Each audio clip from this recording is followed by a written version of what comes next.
লা ইয়ালামুহা ইল্লাল্লাহ। আল্লাহ পাক বলেন গায়েবের চাবিকাঠি হলো পাঁচটা, গায়েব বিষয়গুলো পাঁচটি।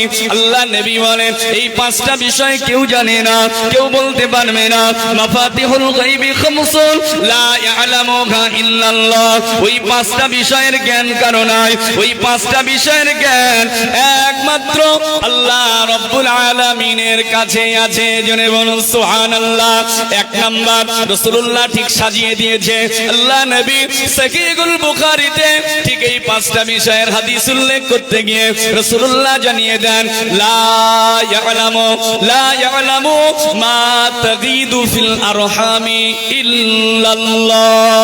রাসূলুল্লাহ বলেন এক নাম্বার রাসূলুল্লাহ এবার সাজিয়ে দিচ্ছে ও আমার উম্মতেরা লা ইয়ালামু মা তাগীদু ফিল আরহামি ইল্লাল্লাহ। মায়ের গর্ভে কি সন্তানটা আছে, মায়ের গর্ভে কি বাচ্চাটা আছে, ওটা পৃথিবীর কেউ জানে না। আল্লাহ নবী বলেন বান্দা মায়ের গর্ভে যে সন্তানটা আছে উম্মতেরা ওই জ্ঞানটা একমাত্র আল্লাহ পাকের ভিতরে। এরপরে রাসূলুল্লাহ জানিয়ে দেন আল্লাহ নবী বলেন ওয়ালা ইয়ালামু মা ফি গাদিন ইল্লাল্লাহ। আর উম্মতেরা আগামী কাল তোমার নসিবে কি আছে, আগামী কাল তোমার নসিবে কি ঘটবে, উপার্জন কি করবে, কি খাবে, তোমার কাজটা কি হবে বান্দা ওটা তুমি জানো না, কেউ জানে না। ওই বিষয়টা জানে একমাত্র আল্লাহ রাব্বুল আলামিন। তিন নম্বরে এবারে রাসূলুল্লাহ বলেছেন ওয়ালা ইয়ালামু মা তায়াতিল মাতারু ইল্লাল্লাহ, ওয়ালা ইয়ালামু মা তায়াতিল মাতারু ইল্লাল্লাহ। ও আমার উম্মতেরা আকাশ থেকে কখন বৃষ্টি জমিনে নাজিল হবে, আকাশ থেকে কখন বৃষ্টি হবে ওটা কেউ জানে না, কেউ বলতে পারবে না বান্দারে ওটা জানে একমাত্র আল্লাহ রাব্বুল আলামিন। জোরে বলুন সুবহানাল্লাহ। চার নাম্বার রাসূলুল্লাহ জানিয়ে দেন ওয়ালা ইয়ালামু বিআইয়ি আরদিন তামুতুন ইল্লাল্লাহ। ও আমার উম্মতেরা আর চার নম্বরে তোমার মৃত্যুটা কোন জায়গায় হবে, তোমার মৃত্যুটা কোন জমিনে হবে, কোথায় হবে ওটা তুমি জানো না, কেউ জানে না, কেউ বলতে পারবে না। ওটা জানে ও জ্ঞান আছে একমাত্র আল্লাহ পাকের কাছে। জোরে বলুন সুবহানাল্লাহ। এবারে পাঁচ নম্বরে রাসূলুল্লাহ বলেন ওয়ালা ইয়ালামু মাতা সাআতা মাতা তাকুমুস সাআতা ইল্লাল্লাহ। আর কিয়ামতটা কবে হবে, কিয়ামত কোন দিনে সংঘটিত হবে ওটা পৃথিবীর কেউ জানে না। সবার থেকে আল্লাহ পাক গোপন করে দিয়েছে কিয়ামত কবে হবে ওটা জানে একমাত্র আল্লাহ পাক। আর একটু জোরে তাহলে ধারাবাহিকতা রাসূলুল্লাহ সাজিয়ে দিয়েছে। এবারে হাদিস সহিহ বুখারী কিতাবুত তাওহীদ 7379 নম্বর হাদিস। এখানে রাসূলুল্লাহ এক নাম্বার বলেছে জন্ম, তাই তো মায়ের গর্ভে যে সন্তানটা এটাই তো প্রথম হওয়া দরকার। জন্ম না হলে আর সব হয়ে কি হবে, তাহলে জন্মই আগে। তাই রাসূলুল্লাহ প্রথমে জন্মের কথা বলেছে। মায়ের গর্ভে কি সন্তান আছে ওটা কেউ জানে না, ওটা জানে আল্লাহ। এবারে জন্ম হয়ে গেল, আমার জন্ম হয়ে গেছে, আমার নসিবে কি আছে, আমার তাকদীরে কি আছে, আগামী কাল রিজিক কি হবে, আমি কি খাবো, কি পরবো আল্লাহ বলে দিচ্ছে, রাসূল বলছে ওটা কেউ জানে না, ওটা জানে আল্লাহ।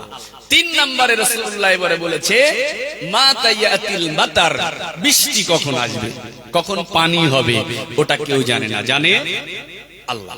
চার নম্বরে রাসূল বলেছেন, রাসূলুল্লাহ বলেন বিআইয়ি আরদিন তামুত, মৃত্যুটা কোথায় হবে, কোন জমিনে হবে ওটা জানি আল্লাহ। পাঁচ নম্বরে রাসূলুল্লাহ বলেছেন মাতা তাকুমুস সাআ, কিয়ামতটা কবে সংঘটিত হবে ওটা জানে আল্লাহ। একবার জোরে বলুন সুবহানাল্লাহ। আজকে এই পাঁচটি বিষয়ের আলোচনা, এটা তো বিরাট দীর্ঘায়িত আলোচনা।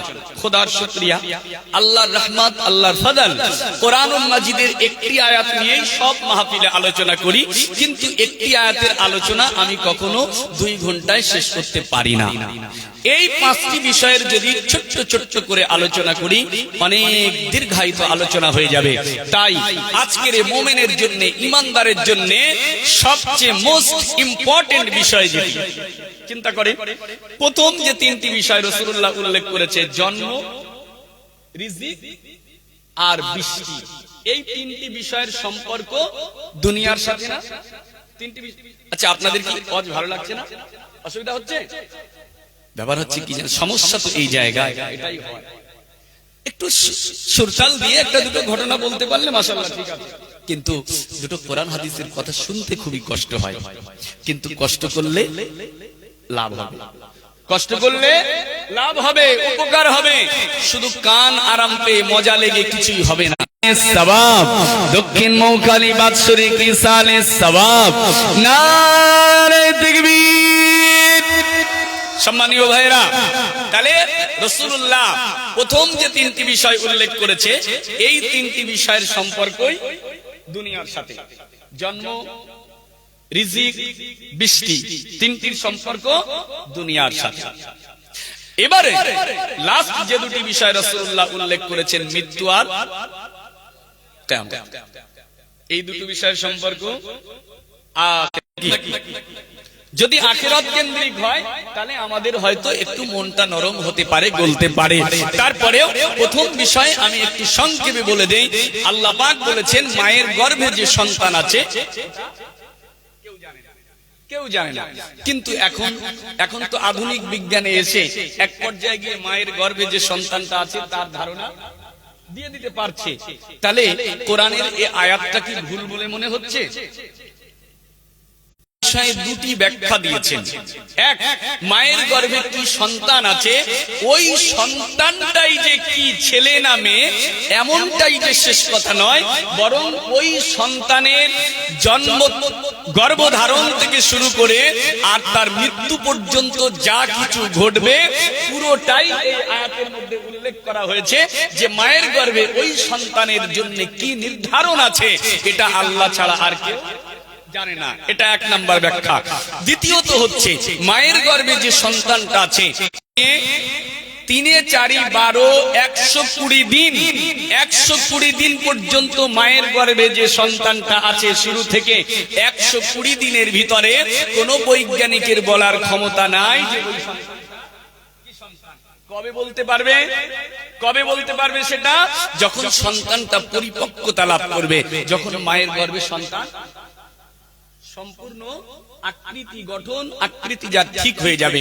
তাই কোরআন মাজিদে একটা মানবের, একটা বাচ্চার জন্ম প্রক্রিয়া, জন্ম বৃত্তান্ত আল্লাহ পাক কোরআন মাজিদে উল্লেখ করেছে। এমনকি কিয়ামত পর্যন্ত সব বৃত্তান্ত আল্লাহ পাক কোরআন শরীফে উল্লেখ করেছেন। সূরা মুমিনুনের ভিতরে আল্লাহ পাক সেটাই জানিয়ে দেন, শুধু একজন বাচ্চা মায়ের গর্ভে সে যে জন্মগ্রহণ করেছে, পরিপূর্ণ যখন সে বাচ্চার আকৃতিতে তৈরি হয়ে যায়, তখন বৈজ্ঞানিকরা বলতে পারে, তার আগে বলতে পারে না, কিন্তু তার আগেও তো সেতে গর্ভধারণ করেছে। কোরআন মাজিদে আমার আল্লাহ জানিয়ে দেয়, ওয়ালাকাদ খলাকনাল ইনসানা মিন সুলালাতিন মিন তিন সুম্মা জাআলনাহু নুতফাতান ফি করারিম মাকিন সুম্মা জাআলনান নুতফাতা আলাকা ফাখলাকনাল আলাকাতা মুদগা ফাখলাকনাল মুদগাতা ইযামা ফাকাসাওনাল ইযামা লাহমা সুম্মা أنشأناه خلقا آخر فتبارك الله أحسن الخالقين ثم إنكم بعد ذلك لميتون ثم إنكم يوم القيامة تبعثون। আল্লাহ পাক একটা বাচ্চা, একটা মানবের জন্ম বৃত্তান্ত একেবারে শুরু থেকে নিয়ে কিয়ামত পর্যন্ত সংক্ষেপে আল্লাহ বর্ণনা করে আল্লাহ পাক জানিয়ে দেন, ওয়ালাকাদ খলাকনাল ইনসানা মিন সুলালাতিন মিন তিন। বান্দা শোনো শোনো, নিশ্চয়ই আমি আল্লাহ মানুষকে সৃষ্টি করেছি মাটির নির্যাস থেকে। একদম প্রথম কথা, আল্লাহ আমি মানুষকে সৃষ্টি করেছি মাটির নির্যাস থেকে। সুম্মা জাআলনাহু নুতফাতান ফি করারিম মাকিন, অতঃপর ওই নুতফা মাটির নির্যাস যেটা শুক্রাণু হয়ে যায়, আমরা রক্ত তৈরি হয়, গোশত তৈরি হয়, শক্তি তৈরি হয়, তার থেকে সৃষ্টি করেছি মাটির নির্যাস থেকে। অতঃপর ওই নির্যাস থেকে, মাটির নির্যাস থেকে তৈরি হওয়া বানোটা মায়ের রক্তের সঙ্গে মিশে যায়, মায়ের রক্তের সঙ্গে অর্থাৎ ঝুলন্ত একটা রক্তপিণ্ডতে পরিণত করে অতঃপর ওই রক্তপিণ্ডটাকে আমি আল্লাহ পাক গোশতপিণ্ডে পরিণত করি, অতঃপর ওই গোশতপিণ্ডটাকে আমি আল্লাহ হাড্ডিতে পরিণত করি। মানব দেহের যে হাড়গুলো আছে ওই হাড়গুলোকে তৈরি করি। ও আমার ভাইজানেরা, এরপরে আল্লাহ বলেন ফাকাসাউনাল ইযামা লাহমা, অতঃপর ওই হাড়টির উপরে মানুষের শরীরের যে স্ট্রাকচার, যে খাঁচাটা, ওই হাড়গুলোর উপরে আমি আল্লাহ গোশত দিয়ে সুন্দরভাবে সাজিয়ে দেই, সুন্দরভাবে সাজিয়ে দেই। ফাকাসাউনাল ইযামা লাহমা সুম্মা আনশানাহু খালকান আখার, অতঃপর আমি আল্লাহ একটা মানবকে সুন্দর অবয়বে গঠনে পিঠনে সুন্দর করে তৈরি করে আমি আল্লাহ সুন্দর একটা সৃষ্টিতে পরিণত করি। একবার জোরে বলুন সুবহানাল্লাহ। শেষ হয়ে গেল এই পর্যন্ত নয়, অতএব এই যে মানুষের আকৃতিটা আল্লাহ তার দেহে মায়ের গর্ভে পূর্ণতা যখন দান করে দেয়, তার হাত তৈরি হয়ে যায়, পা তৈরি হয়ে যায়, তার চেহারা তৈরি হয়ে যায়, তার অঙ্গ প্রত্যঙ্গাদি সবকিছু যখন তৈরি হয়ে যায়, তারপরেই তো বিজ্ঞানীর ক্ষমতা হয় মায়ের গর্ভে কি সন্তান আছে সেটা আল্ট্রাসোনোগ্রাফির মাধ্যমে সেটা বলতে পারে। ও আমার ভাইজানেরা, এবারে মানুষ সম্পূর্ণ হয়ে গেল, ওই ব্যক্তিটা পৃথিবীর জমিনে আসলো, দুনিয়ার জমিনে আসলো। দুনিয়াতে আমার আল্লাহ তাকে নির্দিষ্ট একটা সময় দিল, যতদিন তার রাখা আল্লাহ পাক তাকে রাখলেন। কারো 10 বছর হায়াত দিল, কারো 20 বছর হায়াত দিল, কারো বা 30 বছর হায়াত দিল, কারো 50 বছর হায়াত দিল, 60 70 80 100 বছর হায়াত দিল। আমার আল্লাহ জানিয়ে দেন, বান্দা শোনো শোনো, আমি আল্লাহ উত্তম সৃষ্টিকারী। সুম্মা ইন্নাকুম বাদা যালিকা লামাইতুন, এই দুনিয়া তোমার শেষ নয়। দুনিয়ায় তোমার যে হায়াতটা দেওয়া হলো, ওই হায়াত যেদিনে শেষ হয়ে যাবে অবশ্যই তোমার মৃত্যু হবে। মৃত্যুবরণ তোমাকে করতে হবে, এই দুনিয়া ছেড়ে পৃথিবী ছেড়ে তোমাকে চলে যেতে হবে। শেষ নয় বান্দা, মৃত্যুটা হলো মানে শেষ নয়। আমরা শুধু মৃত্যুকেই শেষ মনে করতে পারি, কিন্তু না না না না না, আমার আল্লাহ জানিয়ে দেয়, শুনে রেখে দাও বান্দা, সুম্মা ইন্নাকুম বাদা যালিকা লামাইতুন সুম্মা ইন্নাকুম ইয়াওমাল কিয়ামাতি লাতুবাসুন, অবশ্যই তোমাকে কিয়ামতের ময়দানে বিচারের দিনে বিচারের জন্য আমি আল্লাহ আমার দরবারে তোমাদের প্রত্যেককেই দাঁড়াতে হবে। জোরে বলুন সুবহানাল্লাহ। তাহলে মানব সৃষ্টি থেকে আর শেষ পর্যন্ত কিয়ামতের দিন পর্যন্ত আল্লাহ এই আয়াতে বয়ান করেছে আল্লাহর কাছে বিচারের জন্য কিয়ামতের ময়দানে উঠতে হবে। তার মানে আমরা জন্মেছি আর দুনিয়াতে এসেছি, এটা আমাদের শেষ নয়, বরং আমাদের প্রত্যেকের জন্য দুটো মৃত্যু নির্ধারণ, প্রত্যেকের জন্য দুটি জীবন নির্ধারণ, দুটি মৃত্যু নির্ধারণ আর দুটি হায়াত নির্ধারণ। প্রত্যেকের, সবার জন্য মৃত্যু দুটো, হায়াত দুটো। কেমন মনে হয় কথাটা? সত্যি কি? মৃত্যু আমাদের জন্য দুটো, হায়াত দুটো। কোরআন মাজিদ আল্লাহ পাক সেটাই বলে দিয়েছে। কাইফা তাকফুরুনা বিল্লাহ ওয়া কুনতুম আমওয়াত ফাআহইয়াকুম সুম্মা ইউমীতুকুম সুম্মা ইউহয়ীকুম সুম্মা ইলাইহি তুরজাউন।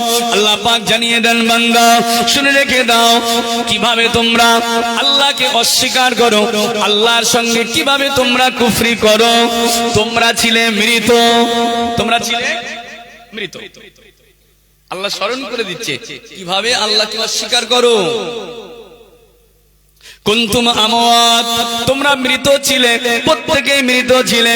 ফাআহইয়াকুম, তোমাদেরকে আমি জীবন দিয়েছি, তোমাদেরকে আমি হায়াত দিয়েছি। বান্দা শুনে রেখে দাও, এরপরে আবার তোমাদের মৃত্যু হবে, তোমাদের মৃত্যু হয়ে যাবে। বান্দা শোনো শোনো, কুনতুম আমওয়াত ফাহিয়াকুম সুম্মা ইউমীতুকুম, তোমাদের মৃত্যু হবে, সুম্মা ইলাইহি তুরজাউন, অতঃপর আবার নূতন হায়াত নিয়ে, সর্বশেষ হায়াত নিয়ে আমি আল্লাহ আমার দরবারে তোমাদেরকে অবশ্যই প্রত্যাবর্তন করতে হবে। আমার সামনে তোমাদের প্রত্যেককেই দাঁড়াতে হবে। প্রথমে আল্লাহ মৃত্যুর কথা বললেন, তোমরা মৃত ছিলে, তারপরে জীবন দিলাম, তারপরে আবার মৃত্যু দেব, তারপরে আবার হায়াত, আবার হায়াত। তাহলে দুটো মৃত্যু, দুটো হায়াত কোরআন স্পষ্ট করে দিয়েছে। অতএব প্রথমে আমরা ছিলাম মৃত, তাই আমরা কেউ, আমাদের যাদের জন্ম, আমার আজকে 34 বছর বয়স, 35 বছর আগে আমি কিছুই ছিলাম না, আমি ছিলাম একটা মৃত। এখন আল্লাহ হায়াত দিয়েছে, যেদিন মৃত্যু দেবে দ্বিতীয় মৃত্যু হবে, আবার কিয়ামতের দিনে যখন উঠবো সেদিন আমার হবে দ্বিতীয় হায়াত। তাহলে প্রত্যেকের দুটো মৃত্যু, দুটো জীবন। খুব ভালো করে খেয়াল করুন, আমাদের প্রত্যেকের জন্য শেষ মৃত্যু আর শেষ হায়াত, শেষ মৃত্যু শেষ হায়াত, এই দুটোই আমাদের জন্য আসল, এই দুটোই আমাদের জন্য আসল। সেই শেষ মৃত্যু আর শেষ হায়াত, এই দুটোর জন্যই আমাদের মধ্যে যে হায়াতটা দিয়েছে সেটা হচ্ছে দুনিয়াবি হায়াত। এই দুনিয়াটাই হচ্ছে সেই শেষ মৃত্যু আর শেষ আখিরাতের সেই জীবনের সম্পদ। আমাদের জন্য দুনিয়াটাই শেষ নয়, আমাদের জন্য আখিরাত আছে, সেই আখিরাতের চিন্তা আমাদের প্রত্যেকের করতে হবে। আচ্ছা বলেন, আমাদের কাছে দুনিয়ার দাম বেশি না আখিরাতের দাম বেশি? সত্যি কি? সত্যি আখিরাতের দাম বেশি? আজকে তো আমরা মুমিন, আখিরাতকে সেই দাম দিচ্ছি না, সে দাম দিচ্ছি না। কতটা দাম? হ্যাঁ বলি আমরা আখিরাত বিশ্বাস করি, আমাদের কাছে আখিরাতের দাম আছে, কিন্তু মুমিন যিনি হবে তার কাছে দুনিয়ার কতটা দাম আখিরাতের তুলনায় সেটা রাসূলুল্লাহ নির্ধারণ করেছে। মুমিন তুমি দুনিয়াকে এতটা মূল্য দেবে, আখিরাতকে এতটা মূল্য দেবে। সেই মূল্যটা কি তো আমরা মূল্যায়ন করতে পারি না এখনো। সেই জন্য আজকে দুনিয়াতে মারামারি, কাটাকাটি, ঝগড়া, ঝামেলা, দাঙ্গা, হাঙ্গামা, কত ধরনের খুন খারাপি আজকে দুনিয়াতে চলছে। এই সব কিছু আমরা কিন্তু দুনিয়া আর আখিরাতটাকে বুঝতে পারি না। দুনিয়া কতটা আমরা মূল্যায়ন করব, আখিরাতকে কতটা মূল্যায়ন করব। আমি একটা হাদিস শোনাবো, একটু তারপরে আলোচনায় যাব। একটা হাদিস শোনাই যে আমরা যে দুনিয়া নিয়ে এত কিছু করছি, এই দুনিয়াটা আসলে কতটা মূল্যবান। প্রথমে বলি আল্লাহর কাছে এই দুনিয়ার মূল্য কতটা। আমার আল্লাহ এই দুনিয়াকে কতটা দাম দেন। কথা বুঝে আসছে না? ঘুম লেগে গেছে বাজি? ঘুম লাগছে? একটু চোখটা একটু আমার দিকে রাখেন, কোরআনের দুটো আয়াত শুনে যান। আল্লাহ আপনার নসিব বুলন্দ করে দেবে ইনশাআল্লাহ। আসুন তাহলে দুনিয়াটা আমাদের কাছে কতটা দামি, এই দুনিয়াটা আখিরাত এই আল্লাহ পাকের কাছে কতটা দামি। আল্লাহর কাছে, আল্লাহ তো বিশ্ব ব্রহ্মাণ্ড, নবমণ্ডল, ভূমণ্ডল, কুল আলামিনের তিনি সৃষ্টিকর্তা, তিনি খালিক, তিনি মালিক। তার কাছে এই পৃথিবীর মূল্যটা একেবারে সামান্য। সেই সামান্যটা কতটা? হাদিসটি সুনান ইবনে মাজাহ কিতাবুজ যুহুদের ভিতরে এসেছে। রাসূলুল্লাহ বলেন, লাউ কানাতিদ দুনিয়া ওয়া ইনদাল্লাহি তা'দিলুন জানাহু বাউদাতিন মা সাকা কাফিরুম মিনহা শারবাতান। আল্লাহ বলছে, আমার রাসূল বলেন, আমার আল্লাহর কাছে যদি এই গোটা পৃথিবী, বিরাট বিস্তীর্ণময় পৃথিবী, এই গোটা পৃথিবীটা যদি আমার আল্লাহর কাছে একটা মশার দানা, কি মশার দানা, এই মশার দানা পরিমাণ যদি আল্লাহর কাছে মূল্য থাকতো, এই পৃথিবীতে বিচরণশীল আল্লাহর অবাধ্যচারী কাফের বেঈমানকে আমার আল্লাহ পানি পর্যন্ত খাওয়াতেন না। অথচ আল্লাহ আমাদের সবকিছু দিচ্ছে, কাফেরকে খাওয়াচ্ছে, বেঈমানকে খাওয়াচ্ছে, ইহুদিকে খাওয়াচ্ছে, নাসারাকে খাওয়াচ্ছে, আল্লাহ সবাইকে খাওয়াচ্ছে। কিন্তু আল্লাহ বলছে, আমার কাছে যদি দুনিয়ার মূল্যটা মশার দানার মতো হতো, তাহলে আমার অবাধ্যচারীকে একটা ঢোক পানি পর্যন্ত খাওয়াতাম না। তাহলে এই হাদিস স্পষ্ট হয়ে গেল আল্লাহ পাকের কাছে এই দুনিয়ার মূল্য কতটা। আমার কথা শুনছে না? মশার দানার মতো না, যদি হতো তাহলে তো খাওয়াতো না। তাহলে আল্লাহর কাছে দুনিয়ার মূল্যটা মশার দানার মতো না, আল্লাহর কাছে একেবারে ক্ষুদ্র, মশার দানার থেকে কম। কিন্তু আমরা তো মানুষ। আল্লাহ এই দুনিয়াতে যেটি আল্লাহর কাছে মশার দানার থেকে কম দাম, সেই দুনিয়াতে আল্লাহ আমাকে পাঠিয়েছে, আপনাকে পাঠিয়েছে। এই দুনিয়াতেই কর্ম করে আখিরাতে যেতে হবে। তাহলে আমাদের কাছে এই দুনিয়াতে একটা মূল্য থাকবে, আমার কাছে তো থাকবে, আপনাদের কাছে তো মূল্য থাকবে, কিন্তু সেই মূল্যটা কতটা? আল্লাহ কতটা মূল্য দেয় সেটা ছেড়ে দিলাম, আপনার কাছে আমার কাছে মুমিনের কাছে এই দুনিয়ার মূল্যটা কতটা হওয়া উচিত? কতটা? আমি আমার নিজের কথা বলবো না, একটা হাদিস শুনিয়ে দেব, আর দুনিয়ার মূল্যটা আখিরাতের তুলনায় আপনার কাছে কতটা বুঝে যাবেন। আচ্ছা, আপনারা সমুদ্র দেখেছেন? সমুদ্র কে দেখেছেন? সমুদ্র আপনি দেখেছেন? আচ্ছা, মুরব্বী বাবাজিরা কেউ দেখেছেন সমুদ্র? দেখেছেন? কোথায়? হ্যাঁ না, ও তো সমুদ্র না, ওটা সমুদ্র। জঙ্গলে গেলে তো সুন্দরবন জঙ্গলে গেলে ওটা সমুদ্র না। বঙ্গোপসাগর দেখেছেন আমাদের বাবুজি। আর কেউ দেখেছেন সমুদ্র? আপনি বঙ্গোপসাগর দেখেছেন, তাই তো? আচ্ছা, মানে দীঘায়, তাই তো? ওই আপনার ওই কাকদ্বীপের দিকে, তাই তো? শুরু নাকি? আচ্ছা, যাই হোক, আমি কোনোদিন দীঘাতে আপনার ওই সমুদ্রে যাই না বলে আমার অভিজ্ঞতাটা নেই, আমি জানি না। তবে সমুদ্র দেখার জন্য খুব সহজ জায়গা দীঘায় যাও, অথবা বকখালি। সমুদ্র দীঘা অথবা বকখালি। আপনারা কেউ দীঘায় গিয়েছেন? দীঘায় যাওয়া কেউ আছে? দীঘা তুমি তো যাবে, বয়স্করা কেউ যায়নি। গিয়েছেন দীঘায়? আমার কথাটা খারাপ নেবেন না, আমি কিন্তু একটু এরকম ভাবেই ওয়াজ নসিহত করি সম্মানীয় ভাইরা। তো দীঘায় যাওয়াটাকেও আমরা খারাপ মনে করি, কিন্তু না, দীঘায় যাওয়াটা খারাপ নয়। কেউ যদি শুধু সমুদ্র দেখবো মনে করে, এই মনে করে যদি দীঘায় সমুদ্র দেখতে যায়, কোনো খারাপ হবে না, কোনো গুনাহ হবে না। তবে জায়গাটা তো খারাপ, সেই জন্য খারাপ জায়গায় গেলে গুনাহ হওয়ার সম্ভাবনা বেশি, সেই জন্য তরক করা ভালো। তবে কেউ যদি শুধু সমুদ্র দেখবো এই নিয়াতে দীঘার সমুদ্র দেখতে যায়, কোনো গুনাহ হবে না, বরং সমুদ্র দেখতে গেলে সওয়াব হবে, নেকি হবে, আল্লাহর নিদর্শন দেখা যাবে। একবার জোরে বলুন সুবহানাল্লাহ। কারণ কোরআন মাজিদে আল্লাহ সমুদ্র দেখতে বলেছে, তাই সমুদ্র আমাদের দেখতে হবে, যেখানে হোক গিয়ে দেখে আসতে হবে। এই যে সূরা আলোচনা করছি, সূরা লুকমানের 34 নম্বর আয়াত আর 32 নম্বর আয়াতে আল্লাহ সমুদ্র দেখার কথা বলেছে। সমুদ্রটা দেখো, তার ভিতরে আমার নিদর্শন আছে, আল্লাহ বলে দিয়েছে। আল্লাহ বলেন, আলাম তারা আন্নাল ফুলকা তাজরি ফিল বাহরি বিনি'মাতিল্লাহি লিইউরিয়াকুম মিন আয়াতিহি ইন্না ফি যালিকা লাআয়াতিন লিকুল্লি সাব্বারিন শাকুর। আল্লাহ পাক জানিয়ে দেন, ও বান্দারা, আলাম তারা আন্নাল ফুলকা তাজরি ফিল বাহরি বিনি'মাতিল্লাহ, বান্দা তুমি কি দেখো না? মহাসমুদ্রের দিকে কি তাকিয়ে একবার দেখো না? মহাসমুদ্রের দিকে তাকিয়ে দেখো, ওই বিরাট মহাসমুদ্রের উত্তাল তরঙ্গ, সমুদ্রের তরঙ্গমালা দেখলে বুকটা দুরু দুরু হয়ে কেঁপে ওঠে।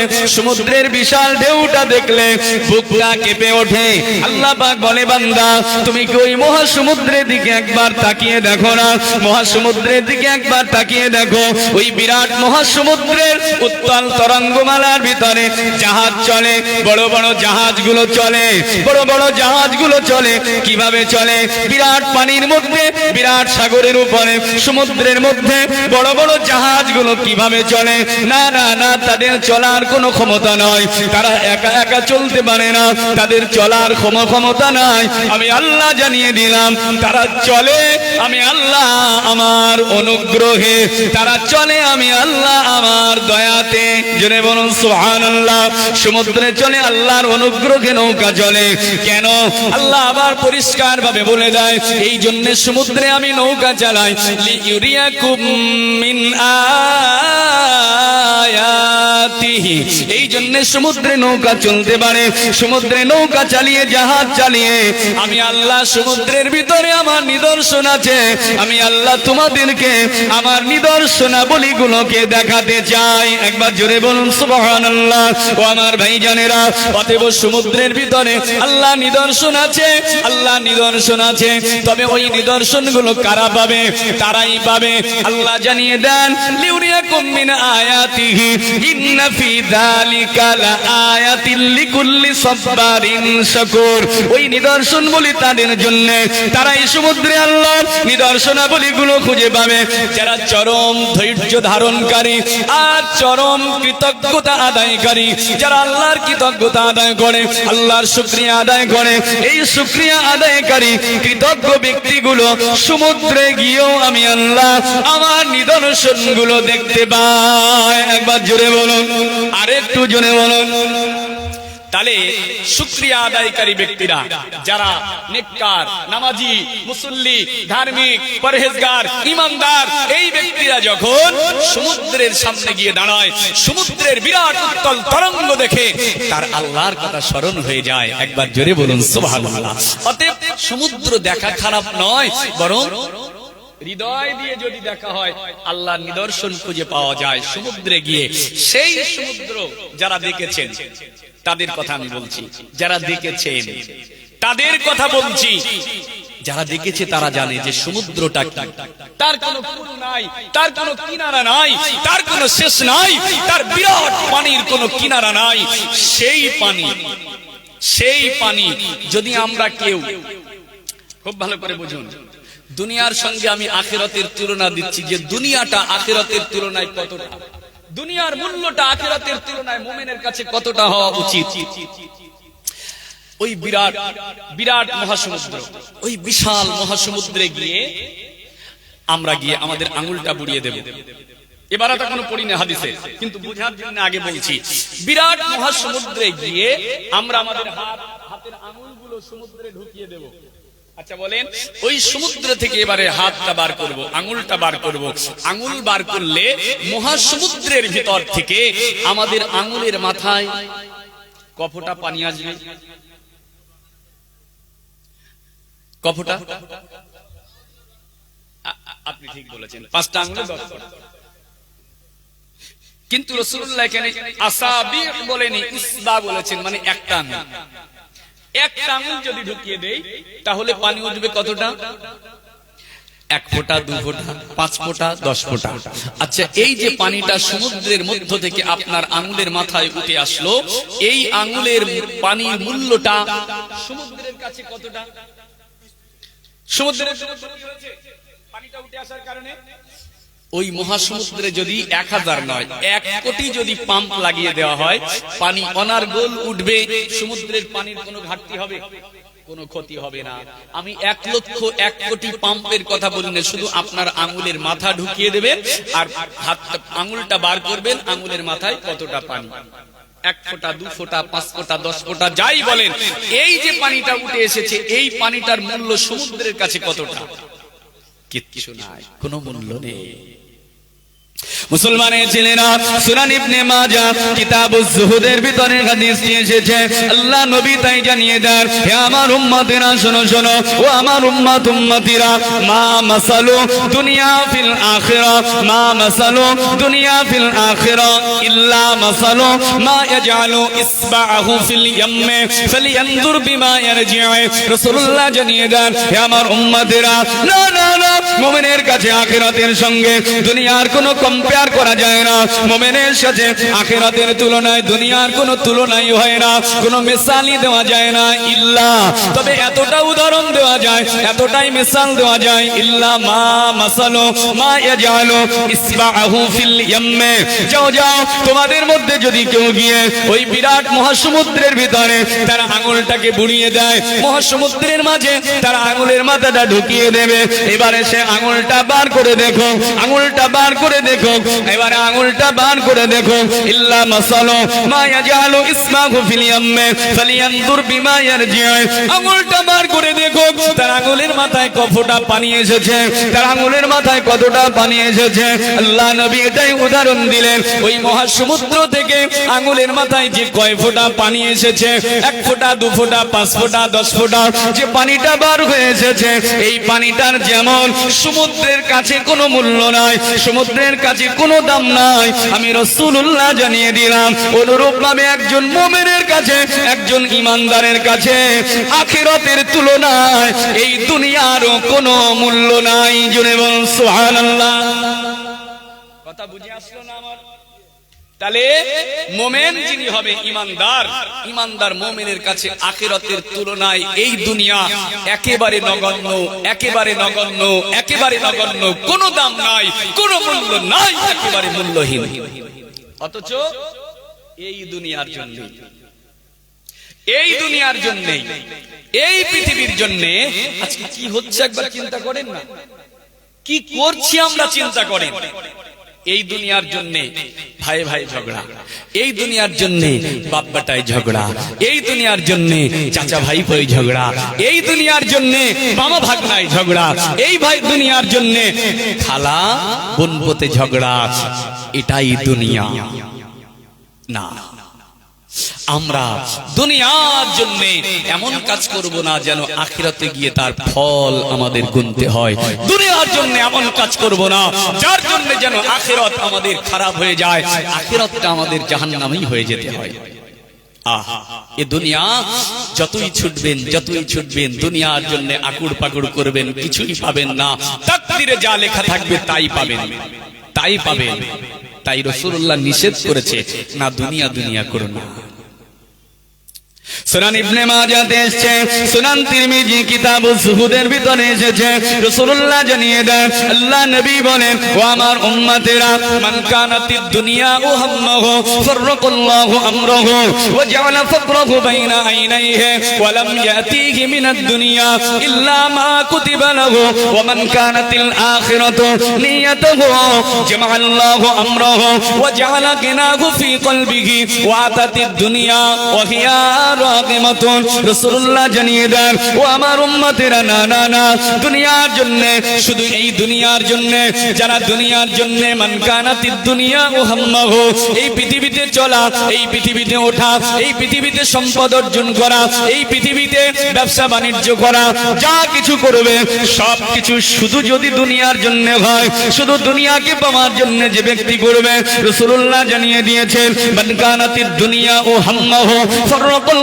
আমরাহু, যার শুধুমাত্র উদ্দেশ্য হবে দুনিয়া, আল্লাহ পাক তার সমস্ত কাজের মধ্যে ব্যস্ততা ঢুকিয়ে দেবে। সে যা করতে যাবে প্রত্যেকটা কাজে সে শান্তি পাবে না, অশান্তি তার মধ্যে বিরাজ করবে, চিন্তা তার ভিতরে ঢুকে থাকবে। উদ্দেশ্য তার আল্লাহকে খুশি করা নয়, রাসূলকে খুশি করা নয়, আখিরাতের জন্য নয়, দুনিয়ার জন্য সে যা কিছু করবে, টাকা পয়সা রোজগার করবে, ব্যবসা বাণিজ্য করবে, ঘর বাড়ি করবে, যা কিছু করবে, শুধু যদি উদ্দেশ্য হয় দুনিয়া, রাসূলুল্লাহ বলেন কোন কাজে সে শান্তি পাবে না। সব কাজের ভিতরে আল্লাহ ব্যস্ততা ঢুকিয়ে দেবে, সব কাজে তার ব্যস্ততা ঢুকিয়ে দেবে। ওয়া জাআলা ফাকরাহু বাইনা আইনাইহি, আর এই দুনিয়াদার ব্যক্তিটা শুধু দুনিয়ার জন্য ইনকাম করলো, লাখ টাকা, কোটি টাকা, মিলিয়ন টাকা, বিলিয়ন টাকা, ট্রিলিয়ন টাকা সে জোগাড় করলো, বাড়ি গাড়ি, টাকা পয়সা সব কিছুর পাহাড় তৈরি করলো। রাসূলুল্লাহ জানিয়ে দেন, এরপরেও এত কিছু থাকার পরে শুধু দুনিয়ার জন্য করার কারণে জাআলা ফাকরাহু বাইনা আইনাইহি, আমার আল্লাহ ওই ব্যক্তির দুই চোখের মাঝখানে দারিদ্রতার ছাপ লাগিয়ে দেবে, দারিদ্রতার ছাপ লেপন করে দেবে। না না না, শান্তি পাবে না, যাই করতে যাবে আরো চাই, আরো চাই, আরো চাই, আরো চাই করে সে ছুটতে থাকবে। ওয়া জাআলা ফাকরাহু বাইনা আইনাইহি ওয়া লাম ইয়াতিহি মিনাদ দুনিয়া ইল্লা মা কুতিবা লাহু, সে শুধু ছুটতেই থাকবে দুনিয়ার জন্য, আরো ইনকাম করব, আরো রোজগার করব, আরো চাই, আরো চাই, আরো চাই, এই করে ছুটতে থাকবে। কিন্তু রাসূলুল্লাহ জানিয়ে দেন, না না না, তার এই কপালে, তার তাকদীরে আমার আল্লাহ আসমান জমিন সৃষ্টির 50,000 বছর পূর্বে তাকদীরে তার যা লেখা আছে তার থেকে বেশি কিছু সে পাবে না, পাবে না, পাবে না, পাবে না। ছোটাই তার সার হয়ে গেল, চলে যাবে যেদিন দুনিয়া ছেড়ে। সব দুনিয়াতে শুধুমাত্র ছোট্ট একটা কবরের জায়গা নিয়ে, সাদা কাপড়ের কাফনটা নিয়েই তাকে কবরে চলে যেতে হবে। কিছুই সে পেল না, কিছুই হলো না, শুধু দুনিয়ায় তার চিন্তা ভাবনা আর কষ্টের ভিতরে তার সময়টা অতিবাহিত হয়ে গেল। অপরদিকে রাসূলুল্লাহ জানিয়ে দেন, ওয়া মান কানাতিল আখিরাতু নিয়াতুহু জামাআল্লাহু আমরাহু ওয়া জাআলা গিনাহু ফি কলবিহি ওয়া আতাতিদ দুনিয়া ওয়া হিয়া রাগিমাতুন। কিন্তু যার উদ্দেশ্য হবে আখিরাত, ব্যবসা আপনি করবেন, টাকা পয়সা আপনি রোজগার করবেন, কোনো অসুবিধা নাই, এতে কোনো চিন্তা নাই। আপনি কোটিপতি, এটা খারাপ নয়। সাহাবায়ে কেরামেরা কোটিপতি ছিলেন, তাবেঈনে কেরামরা কোটিপতি ছিলেন, কোনো খারাপ বিষয় নয়। রাসূলুল্লাহ জানিয়ে দেন, ওমান কানাতিল আখিরাতু নিয়াতাহু, এবারে সে দুনিয়ায় ব্যবসা বাণিজ্য করবে, টাকা পয়সা রোজগার করবে, ব্যবসা বাণিজ্য করবে, যা কিছু করবে, পিছনে তার উদ্দেশ্য হলো আখিরাত। আখিরাত, আখিরাতটাই তার উদ্দেশ্য। রাসূলুল্লাহ বলেন, জামা আল্লাহু আমরাহু, আল্লাহ পাক তার সব কাজটা সহজ করবে, সব কাজ তার জন্য আসান হয়ে যাবে। ওয়া জাআলা কিনাহু ফি কলবিহি, এই ব্যক্তিটা যদি তার উদ্দেশ্য আখিরাত হয়, দুনিয়ায় তার যদি কিছুই না থাকে, টাকা পয়সা নাই, ঘরবাড়ি নাই, তার কিছুই নাই, এরপরে রাসূলুল্লাহ জানিয়ে দেন, আল্লাহ পাক দুনিয়ার মানুষ দেখবে মানুষটা গরীব, মানুষটা ফকির, মানুষটার কিছু নাই, অথচ আমার রাসূলুল্লাহ জানিয়ে দেন শুধু তার উদ্দেশ্য আখিরাত হওয়ার কারণে, আল্লাহকে খুশি করা, আল্লাহকে রাজি করা, এই উদ্দেশ্য থাকার কারণে আমার আল্লাহ তার অন্তরটাকে জাআলা কলবা, আল্লাহ পাক তার অন্তরটাকে আল্লাহ ধনী আর গনি বানিয়ে দেবে, তার অন্তরে আল্লাহ প্রশান্তি দিয়ে দেবে, তার অন্তরে আল্লাহ পাক শান্তি ঢেলে দেবে। ওই ব্যক্তিটা ছুটতে থাকবে আখিরাতের দিকে। আতাতি দুনিয়া ওহিয়া রাগমাতুন, সে ছুটবে আখিরাতের পথে, দুনিয়াকে সে পিছনে ফেলে ছুটবে। আর গোটা পৃথিবী, গোটা দুনিয়াতে যা কিছু আছে সব কিছু ওই আখিরাতকামী, আখিরাতমুখী ব্যক্তির পিছনে পিছনে আল্লাহ ছুটিয়ে দেবে। আর একটু জোরে, আরো মোহাব্বতে। অতএব উদ্দেশ্য হবে আমাদের দুনিয়া। মাশাআল্লাহ, তাহলে শুনছেন, তাহলে উদ্দেশ্য আমাদের আখিরাত। এই দুনিয়ায় যে আমরা এসেছি, কারো বয়স 40, কারো বয়স 50, কারো বয়স 60, আল্লাহ কাউকে 70-80 বছর হায়াত দেবে। আচ্ছা, আমাদের একদিন না একদিন চলে যেতেই হবে, যেতে হবে না? যেতে হবে। আমরা দুনিয়ায় চিরকাল থাকবো না। আচ্ছা, আল্লাহ আমাদের যে হায়াতটা দিয়েছে, 50 হোক আর 100 হোক, যেই হায়াতটা দিয়েছে, আমরা কেউ কি মনে করি যে এই হায়াতটা খুব ছোট মনে করছি? আমরা তো মনে করি এইটাই সব, এইটাই সব। আর এইটাই সব মনে করেছি বলে, দুনিয়াটাকে খুব ছোট মনে করি না বলে আমরা আখিরাতের দিকে ধাবমান হতে পারছি না। অথচ রাসূলুল্লাহ আমাদেরকে গাইড দিয়েছে যে এই দুনিয়ায় যতদিন আমাদের হায়াত আল্লাহ দিয়েছে, এই হায়াতটাকে আমরা কতটা মনে করব, কেমন মনে করব, আসলে এই দুনিয়ার হায়াতটা আমাদের কতটা কেমন মনে করব। রাসূলুল্লাহ তার একটা গাইডলাইন দিয়েছে, একটা হাদিস। আর বেশিক্ষণ বলবো না, একটা বাজতে চলেছে, আমি শেষ করব। তারপরে আপনারা যা করবেন, পরবর্তীতে খুব সুরেলা বক্তা, মধুর কণ্ঠী বক্তা আপনাদের খিদমতে আসবেন, তার কথাও আপনারা শুনবেন। সম্মানীয় ভাইরা, তো আখিরাত, আখিরাত এই দুনিয়াতে আল্লাহ আমাদের পাঠিয়েছে, যে হায়াত আল্লাহ দিয়েছে, এই হায়াতটাকে আমরা কেমন মনে করব, কতদিনের মনে করব, আর এই দুনিয়াতে আমরা চলবো কতদিন, কেমন ভাবে, তার গাইডলাইন রাসূলুল্লাহ 3টে কথায় বলে দিয়েছে। এই 3টে কথা যদি আমরা ব্রেনটে ঢোকাতে পারি, তো আমরা আজকের মাহফিল আমাদের জন্য সার্থকতা হয়ে যাবে। হাদিসটি এটিও সুনান ইবনে মাজাতে এসেছে, সুনান তিরমিজিতে এসেছে। আল্লাহর রাসূলের একজন জলিলুল কদর সাহাবী, জলিলুল কদর একজন সাহাবী, নাম হচ্ছে আব্দুল্লাহ ইবনে উমর রাদিয়াল্লাহু তাআলা আনহু। কি নাম মনে রাখবেন, মানে উমর রাদিয়াল্লাহু আনহু ছেলে আব্দুল্লাহ। এই আব্দুল্লাহকে ডেকে একদিন রাসূলুল্লাহ আব্দুল্লাহর এই বাম হাতটাকে ধরেছে, হাতটা এইভাবে ধরেছে, ধরে আব্দুল্লাহকে বলছে, আব্দুল্লাহ আজকে আমি তোমাকে কটা ওয়াজ করব, কটা নসিহত করব, আমার কথাটা শোনো, আমার কথাটা মনে রাখো। এটা শুধু আব্দুল্লাহর জন্য নয়, এটা গোটা পৃথিবীর মুসলমানের জন্য। জোরে বলুন সুবহানাল্লাহ। রাসূলুল্লাহর কি ওয়াজ, 3টে বাক্যই জীবন ফিরে পেতে পারি আমরা, আমাদের মনটাকে ঘুরিয়ে নিতে পারি।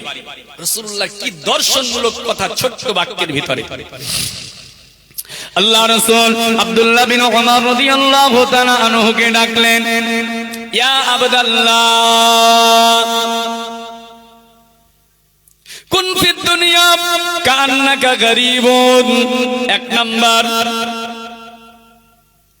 আও কান্নাকা আবিরু সাবিল ওয়াউদ্দা নাফসাকা মিন আহলিল কুবুর। তিনটে কথা রাসূলুল্লাহ আব্দুল্লাহ বিন উমরকে ডেকে বললেন, ও বাবা আব্দুল্লাহ, ইয়া আব্দুল্লাহ, কুন ফিদ দুনিয়া কান্নাকা গরীবুন। আল্লাহ পাক তোমাকে এই দুনিয়াতে পাঠিয়েছে, এই দুনিয়ায় তুমি থাকবে। আল্লাহ পাক তোমাকে যে হায়াতটা দিয়েছে, এই দুনিয়ার হায়াতটাকে, দুনিয়ার জীবনটাকে তুমি কেমন মনে করবে? রাসূলুল্লাহ বললেন, তুমি এই দুনিয়াটাকে মনে করবে যেন তোমার কাছে এই দুনিয়াতে এই পৃথিবীতে যেন তুমি একজন প্রবাসী, এই দুনিয়াতে যেন তুমি একজন প্রবাসী। দ্বিতীয় কথা রাসূলুল্লাহ বললেন, আও কান্নাকা আবিরুস সাবিল, অথবা এই দুনিয়াতে যেন তুমি একজন পথচারী, মুসাফির। আর তিন নাম্বার স্মরণ রাখো, ওয়াউদ্দা নাফসাকা মিন আহলিল কুবুর, সব সময় এই দুনিয়াতে থাকবে, পৃথিবীতে চলবে ফিরবে, উঠবে বসবে, আর সব সময় নিজেকে মনে করবে আমি দুনিয়াবাসী নই, আমি দুনিয়াবাসী নই, প্রকৃতপক্ষে আমি গোলাম কবরবাসী। বাক্য কটা? তিনটে। এক, নিজেকে মনে করো আমি দুনিয়াতে একজন, না না না, এক নাম্বার দুনিয়াতে প্রবাসী। প্রবাসী ভাষাটা সবাই বুঝতে পারেননি, তাই বলে দিতে হবে। এটা প্রবাসী মানে যে নিজের দেশ থেকে অন্য দেশে থাকে, বুঝতে পেরেছেন? মানে আপনি ভারতের মানুষ, আমরা ভারতের মানুষ, এই ভারতের অনেক ছেলেরা ভারতে কাজ পায় না বলে ভারত ছেড়ে অন্য দেশে থাকে। কেউ পাকিস্তান, কেউ ইরাকে থাকছে, কেউ ইরানে থাকছে, কেউ জাপান থাকছে, কেউ জার্মান থাকছে, কেউ কুয়েত থাকছে, কাতার থাকছে, সৌদিতে থাকছে। আমাদের দেশের হাজার হাজার ছেলেরা সৌদিতে গিয়ে কাজ করে। মক্কাতুল মুকাররমা, মদিনাতুল মুনাওয়ারা, চারিদিকে সব বাংলাদেশি, সব বাংলাদেশি। কেন? তারা দেশে ঠিক কাজ পাচ্ছে না, তাই বাধ্য হয়ে সৌদিতে গিয়েছে। আল্লাহর কাবার আশপাশটা তারা একটু পরিষ্কার করে, আল্লাহর কাবারও জিয়ারত হয়, ইনকামও হয়, সেখানে গিয়ে থাকে। এরা হচ্ছে ওই দেশের প্রবাসী। আবার কেউ যদি অন্য দেশ থেকে আপনার দেশে আসে, সে দেশের প্রবাসী। তাহলে বাক্যটা মনে রাখেন, রাসূল বলেছে তুমি নিজেকে মনে করো দুনিয়াতে একজন প্রবাসী। দুই, তুমি নিজেকে মনে করো যেন এই দুনিয়াতে পথচারী, মুসাফির। আর নিজেকে মনে করো যে প্রকৃতপক্ষে তুমি কবরবাসী। তাহলে আসল ঘর দুনিয়া নয়, আসল ঘর কবর। আসল ঘর দুনিয়া নয়, আসল ঘর কবর। খুব গভীর ভাবে কথা দুটো চিন্তা করুন, আমি একটু বুঝিয়ে দেই, মনোনিবেশ এই দিকে। আচ্ছা, কয়েকটা প্রশ্ন করি। প্রবাসী মানে যে বিদেশে থাকে। আচ্ছা, আপনার গ্রামের যদি কোনো ছেলে মৌখালী গ্রাম ছেড়ে যদি সেই কুয়েতে গিয়ে থাকে, আচ্ছা ওই ছেলেটা কুয়েতে কি করতে গিয়েছে? উদ্দেশ্য তার রোজগার, ইনকাম করা, খামাখা যায়নি। দুই, যে ছেলেটা আপনার দেশ ছেড়ে কুয়েতে গিয়ে আছে, সেই ছেলেটার মনটা কি সবসময় কুয়েতে থাকে না বাড়ির দিকে? আহা, সে থাকে বিদেশে, তার মনটা থাকে তার বাড়ির দিকে, বাড়ির দিকে তার মনটা পড়ে থাকে। আর সে ইনকাম করতে গিয়েছে, সে বিদেশে গিয়ে সর্বঊর্ধ্ব থাকতে পারবে কতদিন? 3 নাম্বার প্রশ্ন, কতদিন থাকবে সে? 1 বছর হোক, 2 বছর হোক, 3 বছর, সর্বঊর্ধ্ব 5 বছরের বেশি ভিসা পাবে না। 5 বছরের মধ্যে তাকে ঘরে চলে আসতে হবে। এবং যতদিন সে ওখানে থাকবে, শুধু টাকা পয়সা রোজগার ছাড়া আর কোনো উদ্দেশ্য নয়, তার মনটা থাকে সবসময় ঘরে, নিজের বাড়ির দিকে। আহা। দ্বিতীয়, রাসূলুল্লাহ তারপরে বলল নিজেকে মনে করো মুসাফির। এটা বলতাম না, কিন্তু মুসাফিরটা বলার কারণ একটা মাসলাও আপনাকে শিখিয়ে দিয়ে যাব, এটা ব্যাখ্যা দেওয়ার জন্য। আচ্ছা, মুসাফির কাকে বলা হয়? প্রথম যে কথা, প্রবাসীর ব্যাখ্যা এখনো হয়নি, বোঝানোটা বাকি আছে, ভালো করে বুঝবেন। আচ্ছা, মুসাফির কাকে বলা হয়? আপনাদের এই মাসলাটা সকলকে শিখতে হবে, এটা সবার শিখতে হবে। মুসাফির কাকে বলা হয়?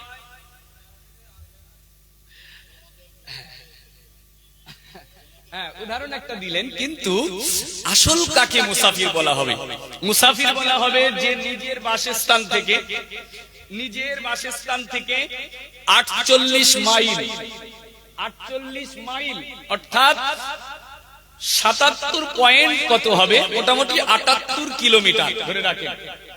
77 থেকে 78 কিলোমিটার এতটা রাস্তা যে নিজের বাড়ি থেকে অন্যত্রে চলে যাবে, ওই ব্যক্তিটাকে বলা হবে মুসাফির।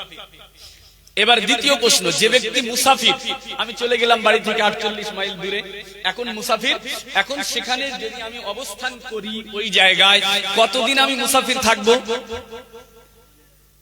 মুসাফিরের সর্বোচ্চ সময় জানা নেই, তাহলে উপকার হচ্ছে তো নাকি?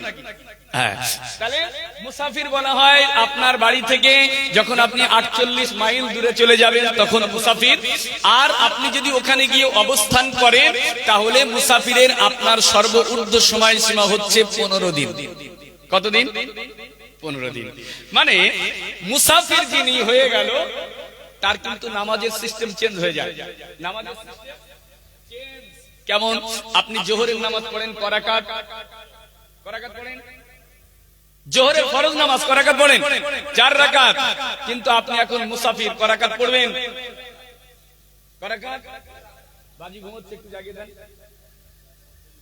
মাসালা ভুল হয়ে যাবে না। এদিকে মুসাফির যিনি হবে জোহরের 4 রাকাত ফরজ পড়বে করাকাত, আসরের 4 রাকাত ফরজ, মাগরিবের 3 রাকাত ফরজ। না, এটাই আমার জানানোর বিষয়। 4 রাকাত বিশিষ্ট নামাজগুলো 2 রাকাত করে পড়বে, কিন্তু মাগরিবের 3 রাকাত ফরজ নামাজ 3 রাকাত পড়বে, 3 রাকাত পড়বে, এটা বাড়বে না, কারণ ওটাকে আপডেট করা যাবে না। যেমন তালাক, তালাক, তালাকের মাসলা, আচ্ছা ওটা অনেক লম্বা হয়ে যাবে, ওটা আবার কোনোদিন যদি সময় হয় বলবো, আসলে মূল বিষয়টা বুঝিয়ে নেই। তাহলে এশার 4 রাকাত ফরজ নামাজ পড়বে করাকাত, 2 রাকাত, ফজরের 2 রাকাত ফরজ পড়বে 2 রাকাত। তাহলে নামাজের নিয়মটা একটু চেঞ্জ হয়ে গেল। এটা কতদিন করবে এইভাবে নামাজ? যদি সে 15 দিন পর্যন্ত থাকে, আর 15 দিনের ঊর্ধ্ব চলে গেলে আর সে মুসাফির থাকবে না, সে মুসলিম হয়ে যাবে ব্যক্তিটা। তখন আর বাড়িতে যেমন নামাজ পড়ি তার অর্ধেক নয়, বাড়ি যা পড়ি তাই পড়তে হবে। তাহলে খুব গভীর ভাবে বুঝুন, একজন ব্যক্তির মুসাফিরের হালাত সর্বোচ্চ 15 দিন। রাসূলুল্লাহ উদাহরণ দিয়েছে, তুমি দুনিয়াতে মুসাফিরের মতো মনে করো যে দুনিয়াতে আমি 15 দিনের একজন মুসাফির। আর 1 নাম্বার রাসূল বললেন, তুমি দুনিয়াতে মনে করো তুমি একজন প্রবাসী, 1 বছর 2 বছর 5 বছর, তার বেশি তোমার সময় নয়। সম্মানীয় ভাইরা, তাহলে যে ব্যক্তিটা প্রবাসী হয়ে গেল, নিজের দেশ ছেড়ে অন্য দেশে চলে গেল, ওই ছেলেটা বিদেশে গিয়েছে, তার উদ্দেশ্য হলো ও রোজগার করা, টাকা পয়সা ইনকাম করা, তার উদ্দেশ্য কিন্তু বিদেশে এমনি যাওয়া নয়। ও আমার ভাই জানেরা, যে ব্যক্তি প্রবাসী হয়ে গেল, উদ্দেশ্য তার অর্থ রোজগার করা, টাকা পয়সা রোজগার করা।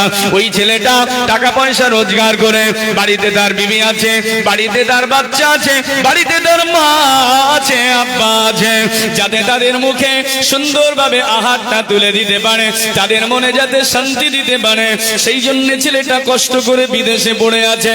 ওই ছেলেটা বিদেশে পড়ে আছে, 2 টাকা পয়সা রোজগার করে দেশে সুন্দর একটা বাড়ি তৈরি করবে। ওই ছেলেটা বিদেশে কয়েক বছর পড়ে আছে, কিছু টাকা রোজগার করে নিয়ে দেশে এসে সুন্দর একটা ব্যবসা তৈরি করবে, দোকান বানিয়ে নেবে, ব্যবসা করবে, এটা তার উদ্দেশ্য। কিন্তু ওই ছেলেটা বিদেশে গিয়ে পড়ে আছে, তার মনটা কিন্তু বিদেশে থাকে না, থাকে না, থাকে না। বেশিরভাগ সময় তার মনটা পড়ে থাকে দুনিয়ায়, তার নিজের বাড়ির দিকে, নিজের ঘরের দিকে। তার দেহ থাকে বিদেশে, মনটা থাকে বাড়িতে। ও আমার ভাই জানেরা, সে 1 বছর 2 বছর 5 বছর পরে তার ঘরেতে চলে আসবে, বাড়িতে ফিরে আসবে, নিজের ঘরে চলে আসবে, তার প্রবাসী জীবন শেষ হয়ে যাবে। রাসূলুল্লাহ এই ছোট্ট কথায় কত বড় দর্শন দিয়ে দিলেন। ও আমার উম্মতেরা, এই দুনিয়াতে তুমি একজন প্রবাসী, এই দুনিয়ায় চিরকাল থাকতে পারবে না। 1 বছর 2 বছর 5 বছর তোমার যে হায়াতটা, মনে করো দুনিয়ায় তুমি একজন প্রবাসীর মতো। এই দুনিয়ায়, এই পৃথিবীতে তুমি যেমন প্রবাস জিন্দেগিতে গিয়ে টাকা পয়সা রোজগার করো, বিবি বাচ্চার মুখে আরামের আহারটা তুলে দেওয়ার জন্য, সুন্দর ঘরটা করার জন্য, ঘরেতে মার্বেল বসাবে, ঘরে ঘরেতে এসি লাগাবেন, ঘরেতে লাইটিং করবেন, আর সুন্দর একটা ব্যবসা তৈরি করবেন আরামের সঙ্গে দিন অতিবাহিত করার জন্য। আল্লাহ নবী ঠিক এটাই বলে দিলেন, উম্মত তুমি এই দুনিয়াতে একজন প্রবাসী, এই দুনিয়ায় বেশি দিন থাকা হবে না, এই দুনিয়া ছেড়ে চলে যেতে হবে। এই দুনিয়াতে তুমি আখিরাতের ঘরটা সুন্দর করার জন্য, আখিরাতের ঘরটা চাকচিক্যময় করার জন্য, আখিরাতের ঘরটা নূরান্বিত করার জন্য, আখিরাতের ঘরটা আরামদায়ক বানানোর জন্য এই দুনিয়াতে উপার্জন করে নাও, এই দুনিয়াতে উপার্জন করে নাও। আর দুনিয়া ও মাজরাতুল আখিরাহ, এই দুনিয়া তোমার আখিরাতের কৃষি ক্ষেত্র। দুনিয়াতে তোমাকে চাষ করতে হবে, দুনিয়াতে তোমার ফসল ফলাতে হবে, আখিরাতে গিয়ে ফলটা কাটতে পারবে। ও মা, ওই ছেলেটা যেমন বিদেশে থাকে তার মনটা থাকে ঘরের দিকে, ওই রকম ভাবে তুমি এই দুনিয়াতে থাকো। আর ওয়াউদ্দা নাফসাকা মিন আহলিল কুবুর, সব সময় নিজেকে মনে করো দুনিয়ায় আমি চিরকালের জন্য নয়, এই দুনিয়া আমার আসল বাড়ি নয়, আমার আসল বাড়ি হলো কবর। সব সময় মনে করো আমি প্রকৃতপক্ষে একজন কবরবাসী। আর একটু জোরে, আরো জোরে বলুন সুবহানাল্লাহ। তাহলে আমরা সবাই দুনিয়া ছেড়ে চলে যাব। তাহলে সেই সৃষ্টি বৃত্তান্ত আল্লাহ সুন্দর করে গঠন করে আমাদের পাঠিয়েছেন দুনিয়াকে কেমন মনে করব, দুনিয়াতে কিভাবে চলবো, দুনিয়ায় কি উপার্জন করব, আমলটা কি করব, পুরো বৃত্তান্ত সংক্ষেপে আমি দুনিয়ায় একটা হাদিস থেকে বলে দিলাম। এবারে দুনিয়ার আমাদের কাজ শেষ হয়ে যাবে, চলে যাব আমরা কবরে। সেই প্রথম আয়াতের কথা মনে করেন, 4 নাম্বার মৃত্যু। 4 নাম্বার মৃত্যু। মৃত্যু আপনার হবে, আমাদের সকলার হবে, এ দুনিয়া শেষ নয়। মৃত্যু আমার আপনার সবার হয়ে যাবে। জানি না কোথায় মৃত্যুটা হবে, কোন জমিনে মৃত্যু হবে। আপনার মৌখালি মৃত্যু হবে না, আপনার মৃত্যুটা আপনার দেশের অন্যত্রে হবে। আমার ভাইজানেরা, মুসলমানের ছেলেরা, নওজোয়ান তরুণেরা, ও আমার ভাইরা, মৃত্যু কোথায় হবে জানি না, কখন হবে জানি না, কখন চলে আসবে। বহুত তো তম্বি করে বিরাট শক্তি নিয়ে দুনিয়াতে ঘুরি, কিন্তু একবারও চিন্তা করি না বিরাট শক্তির দেহটা, আমার এই বিরাট জাকজমকপূর্ণ দুনিয়াটা, আমার বিরাট সুন্দর বাড়িটা, আমার সুন্দর নারীটা, সন্তান সন্ততিটা, সবকিছু ছেড়ে কখন চলে যেতে হবে জানি না, কেউ বলতে পারি না। তবে মৃত্যু তো আপনার হবেই হবে, মৃত্যু তো আপনার ছাড় নাই। কখন হবে আল্লাহ পাক সেটাও জানিয়ে দিয়েছেন, ইদা জাআ আজালুহুম লা ইস্তাখিরুনা সাআতাও ওয়া লা ইস্তাকদিমুন। বান্দা জানো না তোমার মৃত্যুর যে সময়টা আছে, ওই সময়ের এক মুহূর্ত আগে তোমার মৃত্যু হবে না, আবার পরেও হবে না। নির্দিষ্ট সময় যখন আপনার মৃত্যুটা লেখা আছে, যে সময় মৃত্যুটা তাকদীরে আছে, ঠিক সেই সময় মৃত্যু সংগঠিত হয়ে যাবে। মৃত্যু হয়ে গেল, চলে যাব কবরে, কবরে চলে যাব, কবরে চলে যাব। কবরে শুধু আমাদের দেহটা পচে গলে শেষ হয়ে যাবে না। মৃত্যু নিয়ে লম্বা কথা আমার ছিল, আলোচনা সংক্ষেপ করছি ভাইরা আমার। চলে যাব আমরা কবরে, যেদিন মওত হয়ে যাবে আমরা আখিরাতের প্রথম মঞ্জিলটা ধরে নেব, আখিরাতের প্রথম ঘাটিটা ধরে নেব। কবরে যেদিন চলে যাব, ওই কবরে যেদিন যাব, আর দুনিয়াতে আপনাকে কেউ নেতা বলে ডাকবে না, মন্ত্রী বলে ডাকবে না, ডক্টর বলে ডাকবে না, মাস্টার বলে ডাকবে না, ইঞ্জিনিয়ার বলে ডাকবে না, জ্ঞানী বলে ডাকবে না, আলেম বলে ডাকবে না, মুফতি বলে ডাকবে না, ফকি বলে ডাকবে না, হুজুর বলে ডাকবে না। কবরে আপনার এই পরিচয় কোনো লাভ হবে না।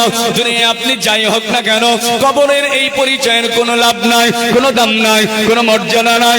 কবরে যেদিন আমরা চলে যাব, ওই কবরে আর অন্য কোনো পরিচয় দিয়ে ডাকা হবে না।